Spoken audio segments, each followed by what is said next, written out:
So chemical reactions are simply chemical activities that happen in our body when when atoms react together based on the state of their valence shell. Now, photosynthesis is an important chemical reaction, and what happens there is that sunlight is going to power conversion of carbon dioxide into a chemical substance which we call glucose. Now, here is the product, here is the reactant side, here is the reactant side, and here is the product side. All right. Now, what we call equilibrium is by the time you both the forward and backward reaction have they are occurring at equal rate. That is equilibrium. All right, so organisms are generally made up of water, and we also live in water. Water is a polar molecule. If you remember, I told you that oxygen have high affinity for elements, and so when oxygen and hydrogen meets together, oxygen still make attempt to draw the most of the electrons to themselves. Why? Because they love electron more, they have more affinity for electron, and that makes them a polar covalent bond. So that makes water a polar covalent bond. Now, so water molecules are polar, with the oxygen region having partial negative charge. You see that, and the hydrogen region have slightly positive charge because these guys have more affinity for electrons. So two molecules are held together by hydrogen bond. Let's go. Now, when water molecules are joined together, then they are joined together by water hydrogen bond. So the reason this water now looks like one is because of the force of attraction that hydrogen bond gives. All right. Now, so it gives water molecule four properties that are very significant. Is a cohesion property. Now, the cohesion property is a property that makes water molecule to be linked to each other.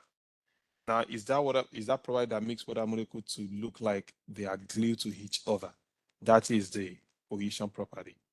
Now, if I want to pour this water now, you will notice that they will not be dropping as drop. They will look like they are drawing together. That is cohesion property. Now, cohesion due to hydrogen bond contributes to the transport of water, you see that, and nutrients against gravity in plant. Now, the other path is adhesion property. Now, the adhesion property is the reason you go to a pool and you're not going to see water just at the center of the pool. The water is going to blend to the wall of the pool. That is adhesion property. So adhesion property is a property that makes water to click, to join, to clinch to the surface of wherever you put them. Now, surface tension is this. This is surface tension. Now, when you go to the pool and you want to dive into this water, you notice that the water you don't just hit your head on the floor of the pool. No, because there's a tension, there's a pressure on water that does not allow you to just go inside the water because of the surface tension, which is also due to the hydrogen bond. Now, water absorbs heat from warmer air and it's going to release stored heat to cooler air. Water can absorb large amount of heat with only slight change in its temperature. I'll come to that now. So temperature and heat. Kinetic energy is the energy in motion. So if I'm moving now, I can say, what is my kinetic energy? But as I'm seated here now, I can only talk about potential energy, not kinetic energy. Thermal energy is a measure of the total amount of kinetic energy due to molecular motion, and temperature is obviously the average of kinetic energy of molecules. Right, we measure temperature with Celsius. Some we measure energy based on calories. That's why you say you want to see how many calories you burn today. So you measure calories, the amount of heat required rather to raise the temperature of 1 gram of water by 1 degree Celsius. Sorry, I was talking about something. So the calories on food packages are actually kilocalories. You measure it in kilocalories, and 1 kilocal is 1 calorie. Uh, Joule is actually what I was talking about earlier. Joule is what you use as a unit for measuring energy. All right. Just the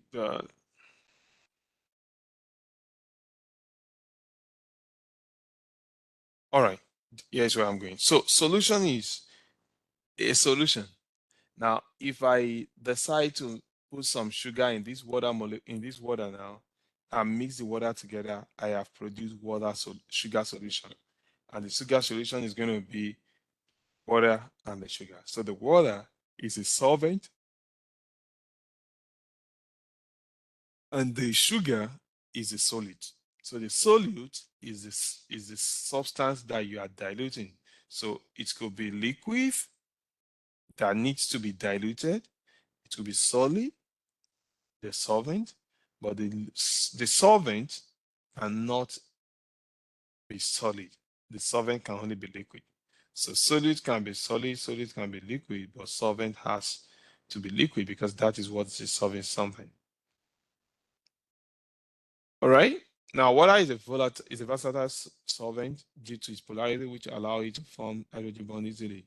When an ionic bond compound is dissolved in water, each ion is surrounded by a sphere of water surround molecule, which is what we call hydration shell. All right. Water is able to dissolve chemicals that are made of uh, neonic polar molecules. All right. Now, if a substance is a polar, so the reason we say water is a polar solvent, it should make sense to you now, and it tells a lot about the functions of water. Um, Water will be able to dissolve polar molecules, but it cannot dissolve um, non-polar molecules. So even large polar molecules such as protein can dissolve in water if they have ionic and non um, and polar region, right? I think I'm going to talk more about this most likely later as we go.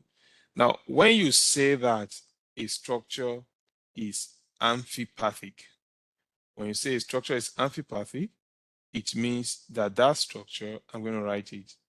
It means that that structure have both um, hydrophilic and hydrophobic portion. So I'm going to write this here that the cell membrane is an amphipathic structure.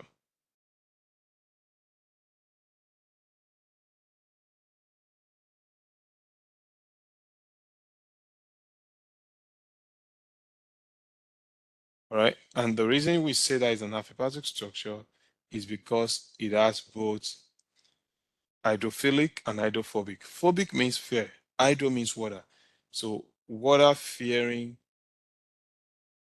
uh, property, we say it is hydrophobic. So a substance, an hydrophobic substance is the one that does not have affinity for water. That is hydrophobic. Hydrophilic is a substance that have affinity for water. All right. Now, when oil molecules are hydrophobic, they are hydrophobic because they have relatively non-polar bonds, whereas water is polar bond. So that's why they are not mixable. A colloid is a stable solution suspension of fine particles that is inside a liquid. Let's go. All right. Now, when we say chemical reaction, the issue is this chemical reaction happen when there is a state of entropy, and entropy means state of disorder. And so disorder means that they are moving, the molecules are moving around, and in the course of that, they are able to collide on each other and produce something great. That is actually what chemical reaction deals with. It is having the basis, then the collision, which is what is responsible for chemical reaction. Now, what do we call molecular mass? Now, you remember I told you about atomic mass when we started. Atomic mass simply means the mass of the atom, and that is determined by the nucleus, which is proton plus neutron. But when we talk about molecule, then we talk about molecular mass. All we need to do is to calculate the atomic mass, and add it together. All right, so you see, molecular mass is a sum of all masses of all atoms in the molecule.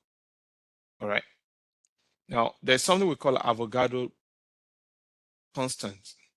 All right, and Avogadro's constant states that equal volume of all the gases have the same number of molecules. So what we are looking at is the number of molecules are usually measured in moles, where 1 mole is this, and that is correct.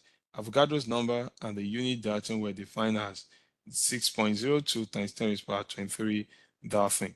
Now, molarity simply means concentration. All right, you see, is the concentration, which is the proportion of solute compared to the solution. All right, acid and bases. So acids, major thing about acid when you want to characterize acid is to be thinking of H plus. All right, so think about the H plus. That's key for. All right, so sometimes a hydrogen ion is transferred from one water molecule to another, leaving behind a hydroxyl ion. The portion of the hydrogen bond binds to the other water molecule, forming hydronium ion. By converting this, H plus is used to represent the hydrogen ion. Now, what this implies is this. All right, let's go. I'll talk about buffer and other parameters as we go.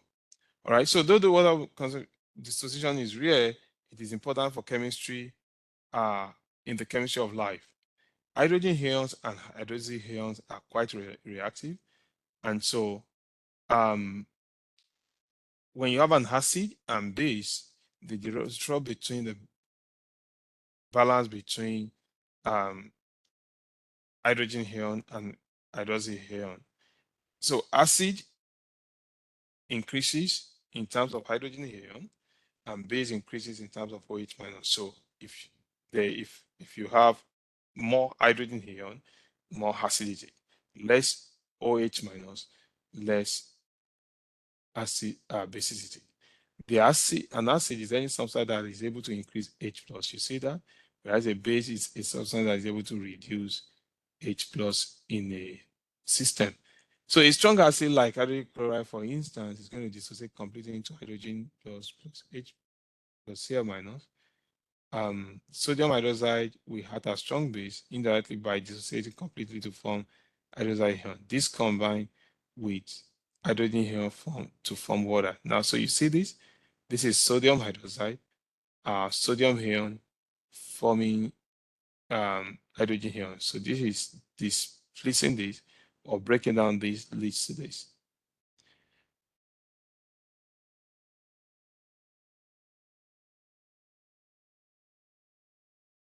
All right. Now, ammonia, for instance, acts as weak base and it's able to attract hydrogen ion so that it can form ammonia.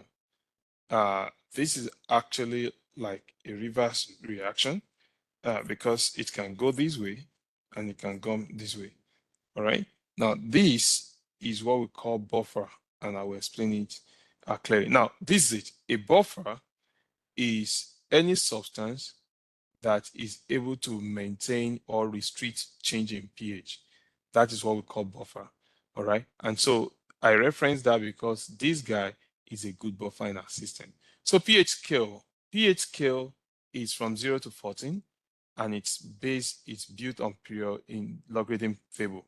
All right. So pH 0 to 7 will be neutral. 7 is going to be neutral, and the other portion 8 or above 7 to 14 as it goes up the ladder is alkaline, then below 7 to 0 as it goes down the line is acidic, and that is highly acidic.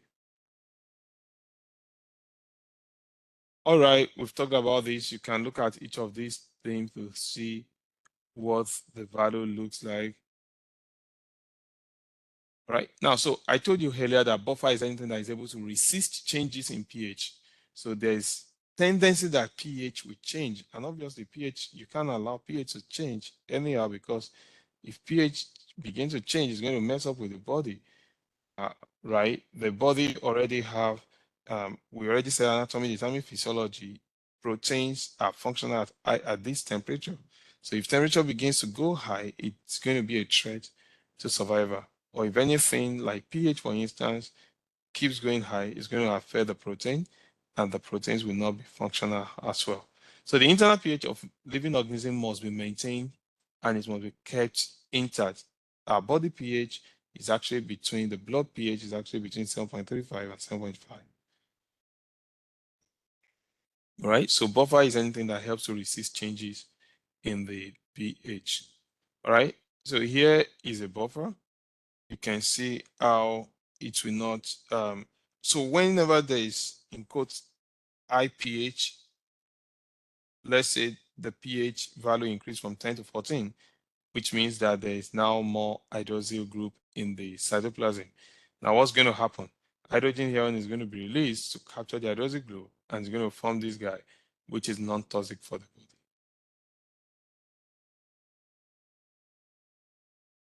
All right, so I'll answer questions. Feel free to reach out to me, send me questions that you want me to respond to. Let me know if you want me to talk about something, and please subscribe. Thank you.